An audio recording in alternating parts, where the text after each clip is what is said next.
दशम स्कंद द्वारिका लीला श्री पंचाशत्वाध्याय श्री शुक उवाच।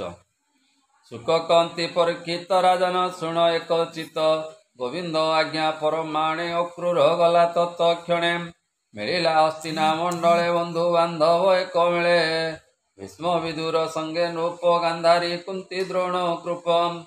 रवि कुमार दुर्योधन द्रोण नंदन दुशासन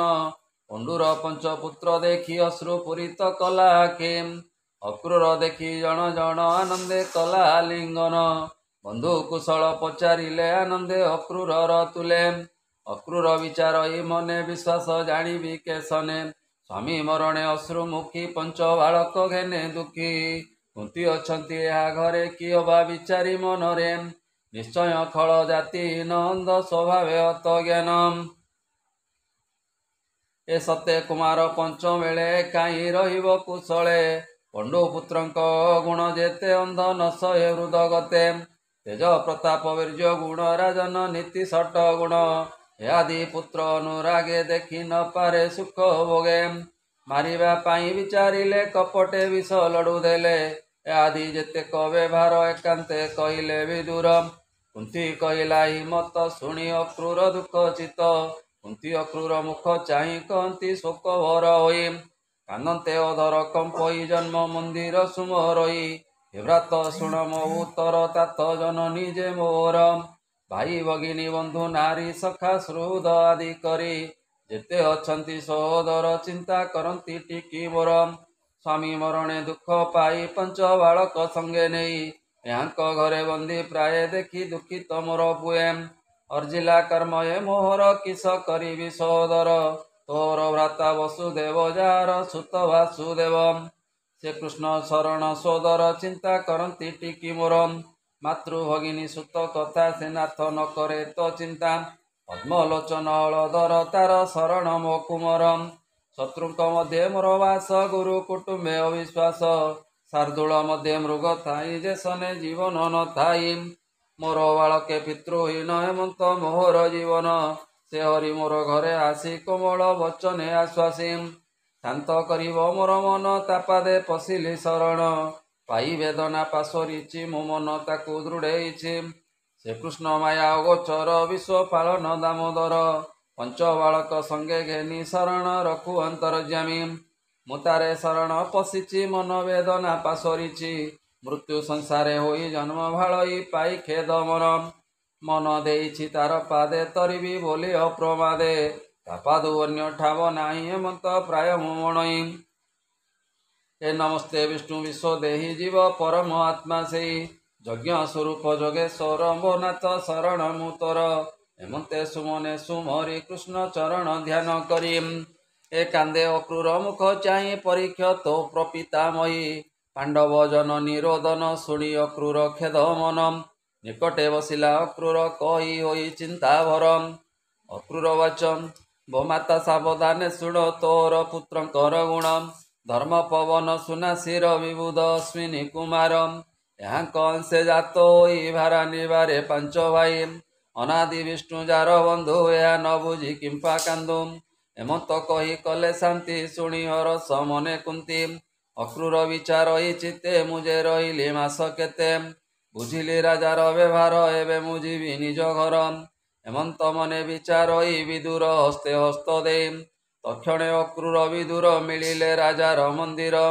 पुत्र लाल से कुरुपति विषम दंड तारमती बंधु सुहृद मध्य रही अक्रूर बोले अंध चाई राम गोविंदर वचने अक्रूर कहे तोष मने कुरु वंशे विद्यमान विचित्र वीर्जर नंदनम ए पंडु राजार अंत काले राजा होइलु कुरुकुले ए धर्मे पालन कर मई प्रजार हिते चित दे सतेक पुत्र छंती तोर ए पंच पंडुर कुमरम यहाँ को देख सम करी जेबे पाइबु जस श्रीम यहाँ न करी मूढ़ प्राय जेबे बुड़ीबु लोभमय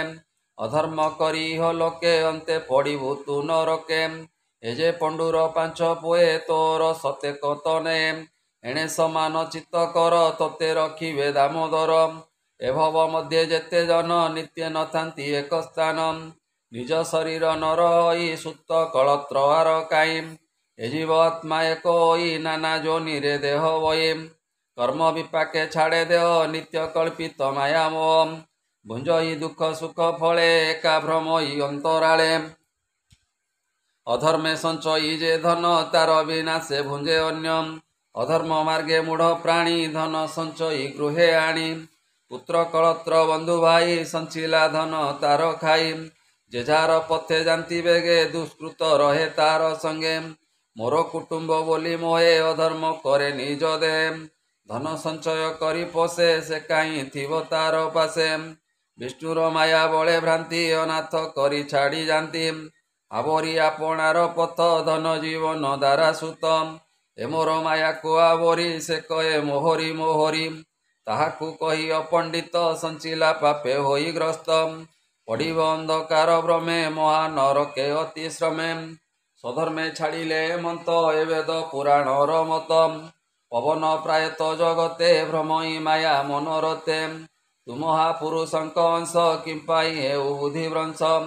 ମାୟାକୁ ଆତ୍ମା ଜ୍ଞାନ ଭେଦି ଚଞ୍ଚଳ ଇନ୍ଦ୍ରିୟ ନିରୋଧୀ ମନ ଦୃଷ୍ଟିରେ ଶାନ୍ତି ଭଜ ତୁ କୁରୁ ବଂଶେ ମହାରାଜ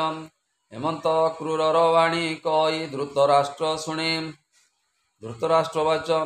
ଅକ୍ରୂର କହୁ ଅଛୁ ଯେତେ ଅମୃତ ପ୍ରାୟ ମଣେ ଚିତେ ମନୁଷ୍ୟ ପାଇ ସୁଧା ରସ ପିବନ୍ତେ ନୁହେଁ ଯେନେ ତୋଷ ସେ ତୋର ବଚନ ସେଇ ମତ ଶୁଣି ଚଞ୍ଚଳ ମୋର ଚିତ୍ତ ତୋ ବାଣୀ ନ ରହେ ମୋ ମନେ ମେଘେ ବିଜୁଳି ରୂପ ଯେନେ ଏ ପୁତ୍ରାନୁଭାବେ ମୋର ଚିତ୍ତ ଈଶ୍ୱର ମାୟାରେ ମୋହିତ ହେମନ୍ତ ଗୋବିନ୍ଦର ମାୟା ଅନ୍ୟଥା କରିବ କେ ତାହା ଅବନିଭାରେ ଭାବଗ୍ରାହୀ ଯାଦବ ବଂଶେ ଜାତ ହୋଇ ଏକଥା ତାହାର ଭିଆଣ ଅକ୍ରୂର ସ୍ଥିର ମନେ ଶୁଣ ଏ ବିଷ୍ଣୁର ମାୟାର ମହିମା କେ ଜାଣିପାରେ ତାର ସୀମା ସେ ମାୟା ବଳେ ଗୋଳନ୍ତିନି ଆପणे ଭ୍ରମେ ନାନା ଯୋନି ଏ ଜୀବର ରୂପେ ତହିଁ ଆସି ଭୁଞ୍ଜଇ କର୍ମ ଫଳ ବସି ଏ ପରମ ଭିନ୍ନ ରୂପେ ଥାଇ କରନ୍ତା କର୍ମ ନ ଲାଗଇ ହେମନ୍ତ ମହିମା ତାହାର ମୁଁ କିସ କହିବି ପାମର ଏ ତାହାର କ୍ରୀଡ଼ାରେ ଜଗତ କେ ଜାଣିପାରେ ତାର ମତ ଏ ସଂସାରେ ଚକ୍ର ଗତି କରି ମାୟାର ବଳେଛନ୍ତି ଧରି ତାହାଙ୍କୁ ମୋର ନମସ୍କାର ଛାମୁରେ କହ ଯାଅ କ୍ରୂର ହେମନ୍ତ ରାଜାର ବଚନ ଅକ୍ରୂର ଶୁଣି ତୋ ସମନ ଏ ବନ୍ଧୁ ବାନ୍ଧବ ପାଦେ ଲାଗି କର ପ୍ରସାରୀ ଆଜ୍ଞା ମାଗି ମଥୁରା ଗଲା ତତ୍କ୍ଷଣେ ମିଳିଲା ଗୋବିନ୍ଦ ଚରଣେ ଏ ରାମର ପାଦେ ହସ୍ତ ଦେଇ ବନ୍ଧୁ କୁଶଳ କଥା କହି ଏ ପଣ୍ଡୁ ବାଳକ ରାଜା ଚିତ୍ତ ଚକ୍ର ବ୍ୟବହାର ବିପରୀତ ଶୁଣି ହସନ୍ତି ଭଗବାନ ଅକ୍ରୂର ମୁଖେ ସାବଧାନ ସେ ରାମକୃଷ୍ଣ ପାଦ ଗତେ ନମହି ବିପ୍ର ଜଗନ୍ନାଥେ ଇତି ଶ୍ରୀମଦ୍ଭାଗବତେ ମହାପୁରାଣେ ପରମହଂସ୍ୟାଂ ସହିତେ 82 ଦଶମ ସ୍କନ୍ଧେ ଅକ୍ରୂର ହସ୍ତିନାଗମନେ ସମାଚାର ଶ୍ରବଣେ पुनरागमने नाम 53 अध्याय बोल आनंदे कवार हरि हरि बोल।